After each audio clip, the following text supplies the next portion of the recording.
City Bestie. Welcome back to Creative Disc exclusive interview with me, Lutfi. And right now we have a guest coming from NYC, but actually he's coming to from Malaysia, not far from Indonesia, actually. He plays the indie, nice and indie pop and R&B song. And her new project, it's called Fits. It's very very unique because it's like kind of like catchy. It's like kind of laid back, and it's kind of like simple indie pop R&B without any much of like preservative or any sugar of it. Just a pure simple R&B and indie pop song. So without further ado, this is my guest today. This is Fig.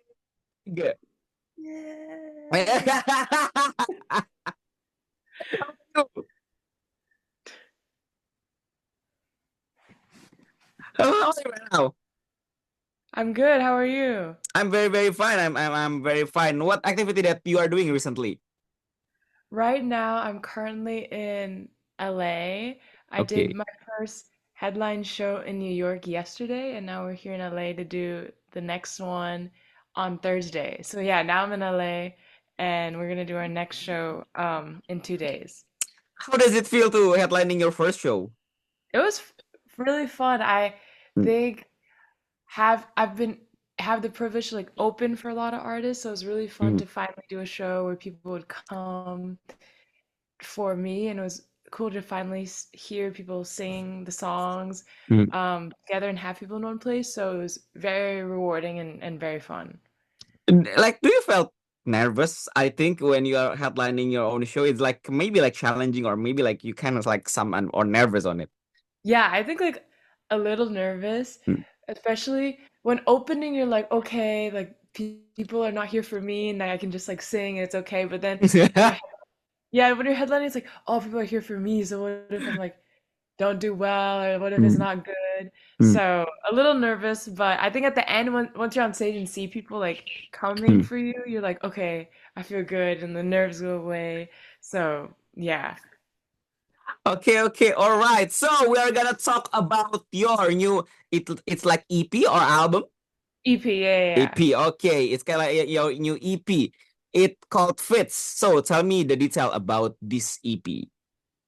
Yeah, so it's definitely indie pop, indie R&B, Hmm? and I kind of base it. You know when you like want to throw a fit, like Hmm? throw a fit, you're like very Oh. angry. So like kind of the project's like based on that like concept, and also Mm, um a lot of the times I don't. Before I used to never write about like love songs or anything like that, but this time I kind of this project was about like the beginning and endings of mm, friendships and relationships are just like the the mm, nice mm. beginnings, but sometimes the sad endings are also maybe the happy endings of those type of things.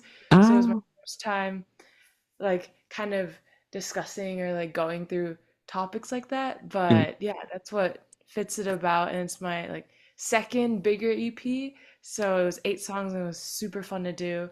So yeah. Well, I think like it's kind of like I think like this EP it's kind of like challenging to you because I think like on the previous works, I think you kind of like mash it up more mash it up more music. But I think like on the fits, I think like you can like trim it down a little bit. I think like that's challenging for you to not to put too much on the cook. Yes. Yeah, and like not like figuring out what are the right songs or what are the right ones that fit and not trying to Mm. fit too many things inside. So, yeah, it was challenging trying to pick which ones are for the project, but I think it was good. Okay. So why the bigger pencil and people screaming and a lady screaming in your cover of your EP because it's very very cute Thank you. actually. For this, before releasing like the Fits project, I released like different singles Yes. leading up to it, and all of the cover arts was like me with a very large object. Like I had Uh, a song called "Lagu," which is like a large flower, and uh, then I had another song "Opposite Day," which is like a large basketball. yes. And I think I use like the large objects as Uh, when people do things that are like very extreme or they feel like very extreme emotion. So I use like the objects to like represent um those it's like what people mm, feel inside, mm, and so there's mm. like the fit, like the idea of fits, and someone like having the pencil is like maybe they're not like doing that in real life, but inside they're Mm. like feeling like that they want to like grab a giant pencil and like draw it all over the wall and like mess things up. So I think Okay. yeah, the big objects kind of represent how like I or a lot of people feel in the inside of wanting to like do that, even though it's not like maybe real in real life. Wow, because it's very, very unique. I think like it reminiscing it's like a SpongeBob episode, when Yes. No, yes, Doodle yes. Bomb. Yeah. Exactly. So, one of the track, I think like one of the track it's that caught my ears, opposite day. It's like I think like I don't know if it's like SpongeBob reference too, because the opposite day episode, if you know. Yes. Yes. Can you tell us more about that track? Yes. So Opposite Day, I made this song with this rapper Yoshi T, who's also he's from like Japanese and New York based Mm, rapper. And mm, yeah, Opposite Day is all about like like people always say like, oh my God, opposites attract. mm. And then the whole song is about me saying actually opposites don't attract, Oh. and the constant like butting heads of people who are like in like a friendship relationship where like they're Mm, opposite but they like never agree with each other, and then like mm, things never go well. So it's like at the end, like that's kind of my take on the idea of like opposite attract, me kind of mm, being like, wait, it actually doesn't attract. And then in the music, we have like a music video of it where like me and Yoshi are like playing basketball, mm. like constantly fighting and fighting and fighting and fighting. So it's just about how in that context we're like no matter what will always like never attract and never like work out. Mm. So that's kind of what the song is about. Okay, so let's speaking about your place you live and the place you were born. Correct me if I'm wrong. If I'm wrong. So you are born in Malaysia, Born in the Philippines. born in the Philippines, but you are a NYC based Malaysian artist. Yes. So I think like that's a multicultural, born in Philippine, in Malaysia too, and right now in NYC. I think like is it like the culture heritage influence your music? Yeah, I think definitely I grew up many places, and I think like Mm, growing up many places you meet so many people, and you also mm, have to adapt and like learn about so many different mm, cultures. So I think like being able to move, I have been able to experience like so many things, and I think that definitely helps contribute to the things that I write about. And also go meeting many people and hearing many like stories. I also mm, like to write about like song stories that my friends tell me. So I think just like experiencing a lot mm. through all these cultures has helped a lot and has been like super cool to inspire and write about. I think like that's mirror on your music because I think like you kind of like want to tell everything about your daily life as maybe like Southeast Asian do, tell the honesty about the daily life, even if it's like a mundane things, I think. Yes. Yeah, like the little things like eating something or just like it does like life is obviously like there's so many like small mundane things that are still important and we go through. So I Mm, think it's like cool to also like sing and appreciate like all those little things. So mm. yeah. Okay, so this is interesting for me because I think like you write your own music and you produce it with new jeans track. If I'm correct? Some of them, yeah. And then Yeah. I him and also yeah, other collaborators too.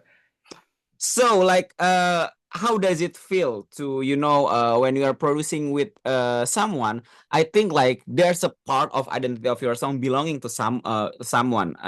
Yeah, but I think like in this track, I think in this EP especially, I think like you still kind of yourself. I think how you're balancing that.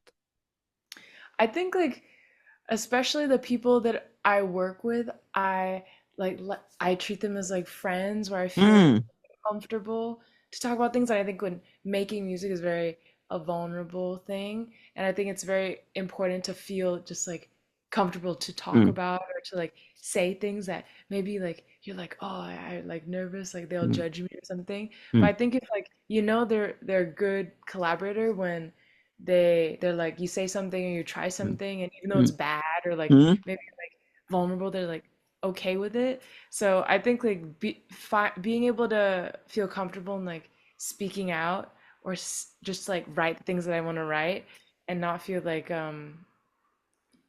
in a box helped.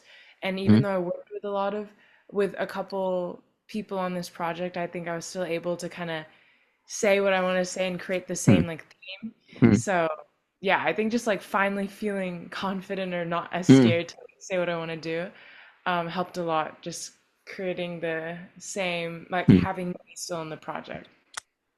So, what's your trick to making a song simple? Because on the Fits project, I think like the song is like simple and catchy and laid back.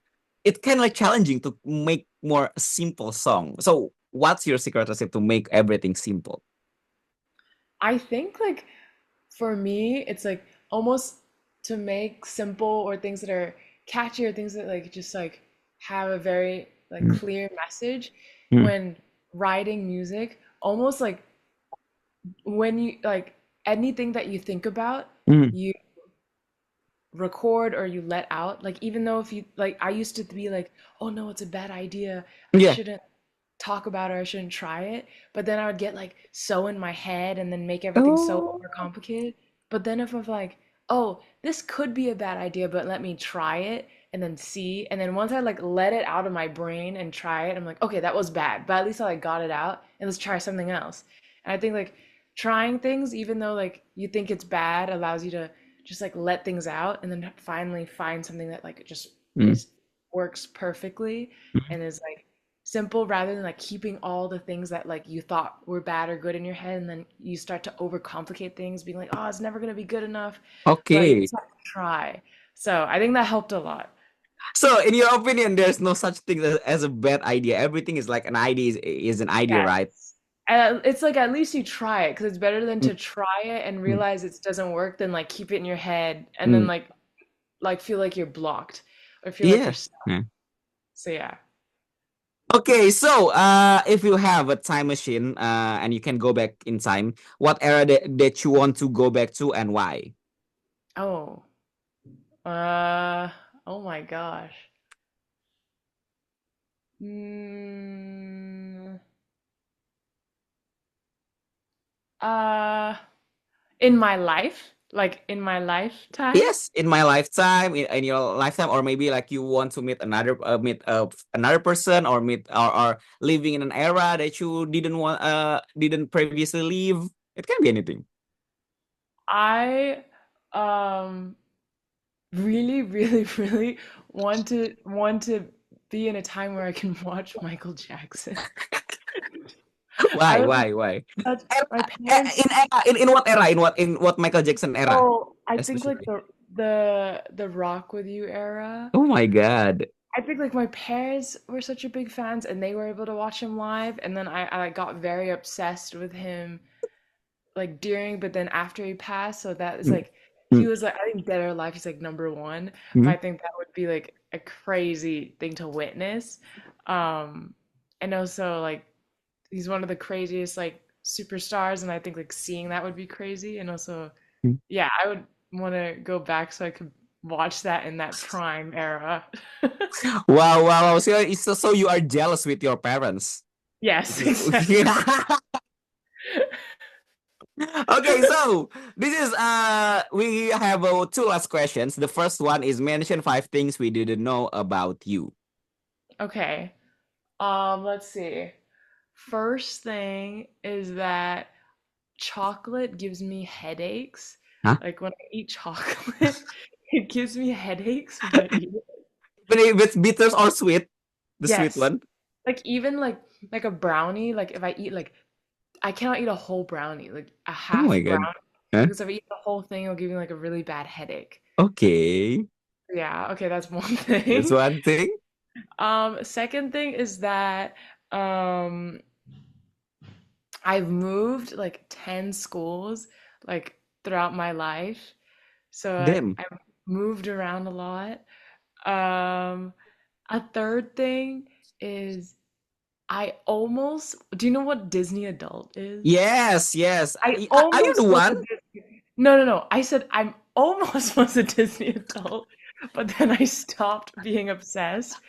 But I was like very overly obsessed before. What's your obsession with Disney adult? What's the series that you're I obsessed with? I used to be like super obsessed when I was like a teenager, like near 18. Like I was like so obsessed. I'd like pretend in my mind Hmm? that I would like go to the parks and like pretend like to recommend people what I would they would go to. But then after 18, I just like completely stopped. But I almost was there, but I didn't become a Disney adult. Yeah. You didn't go to the Disneyland like 50 times, right? No, no. But I wanted to, but then I stopped wanting to afterward. So yeah. And Fourth then one. let's see, fourth one. Um I really I have a huge fear of frogs. Of frogs. I have a big fear Okay. of frogs. Number one, I don't like when they go like this, like ribbit, Okay, like okay, okay. Understandable, understandable. yeah, that's like my one of my like number one fears. Hmm. Uh, and The then last one is. last one, oh, um, uh, dang. I will give you one clue lah. I will give you one clue. Yes, Your favorite Disney crush. I don't think I have a Disney crush, but Really, my bro? favorite Disney movie And is Ratatouille. why? You love the chef or you love the rat? Or you love the I critic? love both. I love like the connection between the chef and the rat. I find it Okay. very nice. Well, just Ratatouille. Do you like have an obsession with becoming like food critic guy? You know that like Yes. Yes, I would love a food show. Like that'd be like a big like that'd be so fun. okay. So we are on the last question for this session. So what's next for Fik after this interview? After you are of course touring to another place. Yes, I so yeah, I have my second headline show Mm, in LA on Thursday, and then after that, I think I'm just gonna make more music and then mm, see what comes up. More like indie R&B vibes, which I think will be mm. fun. Is like the direction, but then yeah, seeing just making more music and seeing how it goes, and hopefully making another project. But yeah. All right. So that's wrapping up our interview with Fig. Thank you so much for having me this time. So if you want to follow the social media of Fig, you can follow it on. Please promote social media on your social media, please. Yes, Fig Whoop, FIGWOOP, Fig Whoop. That's where you can follow me So on sorry, Fig FIG IG Whoop. FIGWOOP. Yes. OOWOOP. I thought like FIGOOP. Like, do you have like obsession with Goop too? Whoop. No, no. So thank you so much. And her new EP, Fit new EP called Fits, FITS, is already out now. You can stream it on your favorite DSP on your favorite streaming platform. And don't forget to check out the creativedisc.com. And don't forget to follow Creative Disc. And don't forget to subscribe Creative Disc on YouTube to see more interview like this. By the end of the day, this is Fig. And this is Lutfi signing off. Thank you so much. Bye bye. Bye.